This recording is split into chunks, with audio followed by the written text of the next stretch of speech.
जय श्री राम। परम प्रिय मेरे भाई बहन, आज हम श्राद्धों में विशेष श्राद्ध जो हैं उसमें भी विशेष मातृ नवमी, द्वादशी, त्रयोदशी और चतुर्दशी श्राद्ध के बारे में आप सभी से निवेदन करने जा रहा हूं।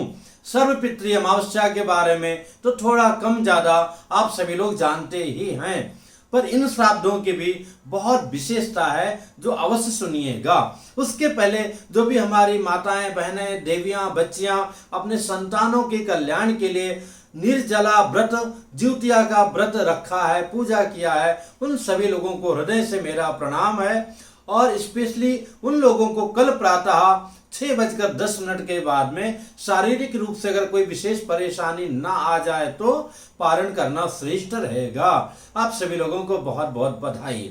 इसके साथ में उन भाई बहनों को भी मेरा सादर जय सिया राम है जो मेरा वीडियो देख करके अथवा अन्य वीडियो को देख करके नित्य अपने पितरों के प्रति श्रद्धा और विश्वास के साथ कितने भी बिजी हैं तो भी तर्पण कर रहे हैं। उन सभी को मेरा विशेष जय सिया राम नमस्कार है।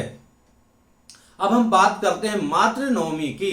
तो ये जो सुहागिन स्त्रियां जा चुकी हैं संसार से, उनका विशेष श्राद्ध होता है। उसमें भी ध्यान दीजिएगा, पर उन स्त्रियों का जिनका तिथि पता नहीं है। जिन लोगों की तिथि पता है तो उनका उनकी तिथि में ही करना चाहिए।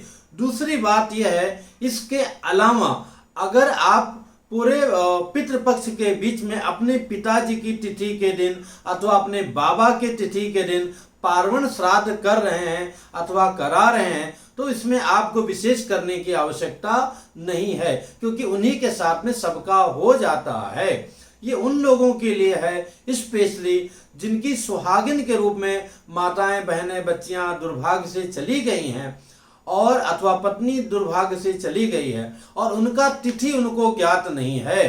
तो उन सारे लोगों को उसी प्रकार से जैसे कि सर्वपितृ अमावस्या को समस्त पितरों का जिनको हमें पता नहीं होता है श्राद्ध किया जाता है, उसी प्रकार से ये मातृ नवमी को स्पेशली जिनका हमें ज्ञात नहीं होता है उन सारे देवियों के लिए, उसमें भी विशेष करके जो सुहागिन स्त्रियां हैं उनके लिए श्राद्ध किया जाता है। और वो श्राद्ध जो है पार्वण ना होकर के एकोदिष्ट श्राद्ध की विधि से किया जाता है। उसमें भी अगर कल 19 तारीख का अगर हम समय देखेंगे तो 11:50 से लेकर के और 12:50 के अंदर कुपुत काल में करना श्रेष्ठ रहेगा। अब अगली बात जो आती है वो आती द्वादशी श्राद्ध की। ये यतियों के लिए, सन्यासियों के लिए, आपके अगर गुरुजी हैं वो चले गए हैं, उनकी तिथि आपको पता नहीं है, उनके निमित्त आप करना चाहते हैं, जो कि बहुत श्रेष्ठ कार्य करना ही चाहिए। और जिनकी तिथि ज्ञात नहीं है, जिनकी तिथि ज्ञात है, आपके गुरुजी हैं अथवा सन्यासी हैं, संत बन गए हैं बचपन से, उनके प्रति करना चाहते हैं तो तिथि ज्ञात है तो तिथि को ही करना श्रेष्ठ रहता है। जिनकी तिथि ज्ञात नहीं है उन सारे लोगों के लिए द्वादशी को श्राद्ध करना श्रेष्ठ रहेगा, उसी दिन करना चाहिए। और इसके बाद में हम आते हैं त्रयोदशी श्राद्ध की। त्रयोदशी श्राद्ध इस बार जो है, द्वादशी श्राद्ध 22 तारीख को है, 22 सितंबर को है, त्रयोदशी श्राद्ध 23 सितंबर को है और इसके बाद चतुर्दशी श्राद्ध 24 सितंबर को है। तो जो त्रयोदशी श्राद्ध है, ये जो बच्चे हैं जिनकी अकाल मृत्यु हो जाती है, अपरिपक्व 16 साल की कम उम्र में वो चले जाते हैं, तो उन सारे बच्चों का ये श्राद्ध उनके निमित्त करना चाहिए। कब करना चाहिए? त्रयोदशी तिथि को, जो इस बार 23 सितंबर को प्राप्त हो रही है। इसके बाद आता है चतुर्दशी श्राद्ध। ये भी जो है, जो अकाल मृत्यु से ग्रसित हमारे कुल खानदान में कोई भी व्यक्ति गए हैं और उन व्यक्ति विशेष के लिए, हमारे पिताजी जीवित हैं, दादाजी जीवित हैं और उन व्यक्ति विशेष के लिए करना है और उनकी तिथि पता नहीं है। मेन बात, उनकी तिथि पता नहीं, अज्ञात तिथि है, हमें याद नहीं है या पता नहीं है, तो उन सारे लोगों के लिए ये चतुर्दशी श्राद्ध होता है। जिनका जहर खा करके अथवा नदी में गिर के, कुएं के गिर के, करंट लगने से, आग लगने से, किसी भी प्रकार से जो है इस जो है दुर्घटनावश अथवा असमय मृत्यु हो गई है, अकाल मृत्यु हो गई है, उन सारे लोगों के लिए चतुर्दशी का श्राद्ध करवाना उत्तम रहता है, उसी दिन करवाना चाहिए। इसके बाद 25 तारीख को सर्वपितृ अमावस्या है। संयोग से जिनकी तिथि निकल गई है, हम जान नहीं पाए हैं, तो उन सारे लोगों के लिए, अथवा हमें पता ही नहीं है, हमने कोशिश किया पर पता नहीं कर पाया, और उन सारे लोगों से मैं क्षमा भी चाहूँगा जिन लोगों ने मैसेज किया।